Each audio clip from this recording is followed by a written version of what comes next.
First meal in 16 months. We all, of course it was in the papers. We all know of the mother of the ambulance driver who was taken to Harberton Hospital just 2 or 3 weeks ago with breathing problems. She was admitted to O'Reilly ward, but nothing was done for her. An orderly, a young orderly walked by and said, "This woman is in a lot of trouble." He was then able to get her transferred to the intensive care unit. 12 hours after admission. 12 hours after admission. To cut a long story short, Madam Speaker, after much difficulty, the patient was transferred to Dr. John's clinic, where she was intubated and placed on a ventilator to breathe. Dr. John diagnosed pneumonia, as well as a particular neurological condition, and started treating her accordingly. The patient started to improve, but needed to have an MRI. The only available MRI is a closed one at Belmont, which is unsuitable because of the size of the patient. Do you know, Madam Speaker, that an open MRI has been installed at Mount St. John since 2004, but remains unavailable to serve the needs of Antiguans and Barbudans? That can be right? Since 2004? And people have to go into their pocket and pay $1,700 at Belmont for each MRI that they do? And there's one up there that was bought by the previous administration that sits up there unused? The patient had to be flown to Trinidad via air ambulance on a ventilator for the MRI examination to facilitate diagnosis. She's now back in Antigua and is being weaned slowly off the same ventilator. The authorities at Harberton said, remember, the authorities at Harberton said she did not need to be on a ventilator. Within the past week, last week, a woman was discharged from Harberton after hospitalization for 1 month, paralyzed on one side and being told she had a stroke, despite the results of the CAT scan being normal. Again, the patient, like so many others before, begged the authorities to get an opinion from another doctor. As was the case previously, she was told if she left the hospital, she would not be allowed back in. And this is none of Dr. John's business. She was finally discharged a month later, at which point she was carried down to Dr. John's office unable to walk because she was still paralyzed.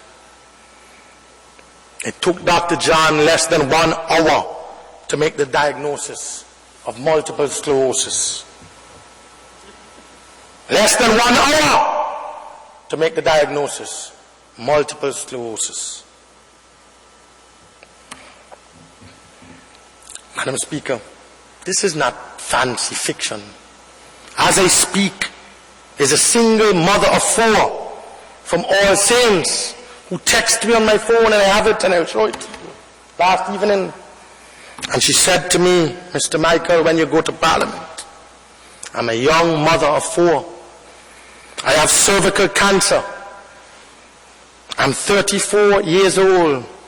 I need assistance.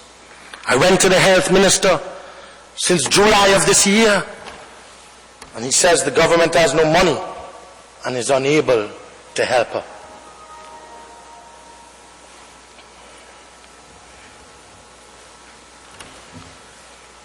We all know that whereas there were 2 laparoscopic surgeons at Harberton before, there are none now. None, Madam Speaker. Basic laparoscopy that is being performed at Harberton, folks are taking 3 and 4 hours to do what it took previously minutes to do.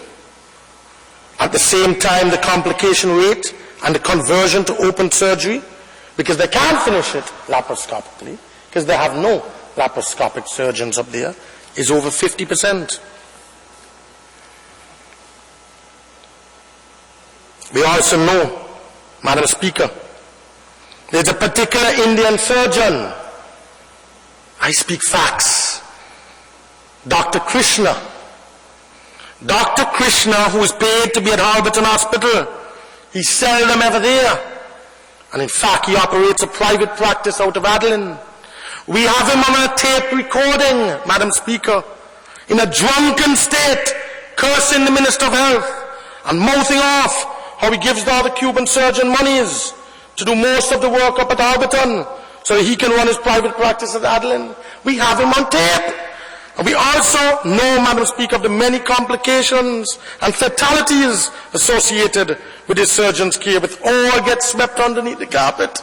That's why the Minister refuses to be here. Honourable Member, be very careful. Please don't call the names of people who have no right of reply. Okay, Madam Speaker. Say those things outside. Okay. Madam Speaker, I will not call his name in, but we have that particular surgeon, Mr. X, on tape. And I'm daring the Minister of Health, the member for St. John's Rural North, to refute it, deny it, so that we can play the tape in public.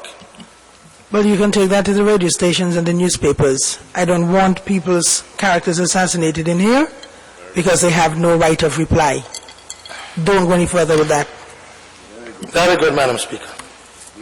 I agree with you. I hope they will not assassinate us too. Call us crazy and all kind of things, Madam Speaker. You know very well that they say, I'm not even going to bother with you on that. Okay. Well, Madam Speaker, why are we, I will not continue, because I have said enough. But why are we so upset about the truth, Madam Speaker? Why? These are facts. Medical records there. All the things written up. Dr. John is willing to give evidence. Jerry Watt have taken on cases against the government, against his own government. What? Yeah, there are 2 instances. And the young guy, Bishop Dorset's son, for malpractice. Why we don't want to hear the truth? It hurts, Mr. Prime Minister. Why? I have many, many more. But you see, Madam Speaker, and I abide by your ruling. I will not say any more. Right track, right direction. No change.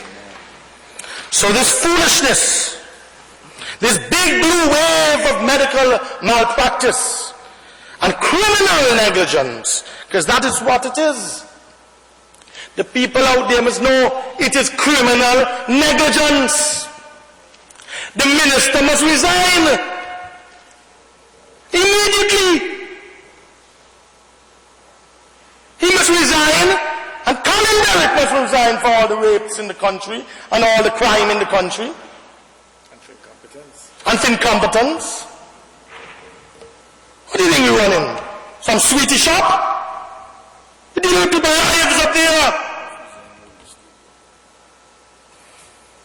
And it's medical malpractice, it's criminal negligence over which John McGinley proudly presides. Can that continue, Madam Speaker? All of the good doctors up there, Joy John, Jason Belazier, Shunavas Kaza, Dr. Babu's son, Peter Bell, Tom Martin, Raghu Nandan, all the top surgeons and doctors, all either forced out by this UPP uncaring government, or they left the government health service under the watch of John McGinley. I want to hear that when they respond. I want to hear whoever there is going to respond and tell us. Or let be personal, and that's what you all like to do when people get up here and make their contribution. Deal with the issues. You say to raise the level of the debate. Now we're raising the level. Now we're dealing with the issues. You don't want to hear it.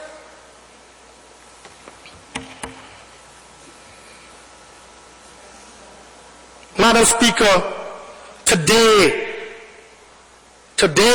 John McGinley pleads hypocritically across this country to people, to the voters who are hurting and who yearn for change because the UPP government policies that have put them on the wrong track. policies that are sending them in the wrong direction of poverty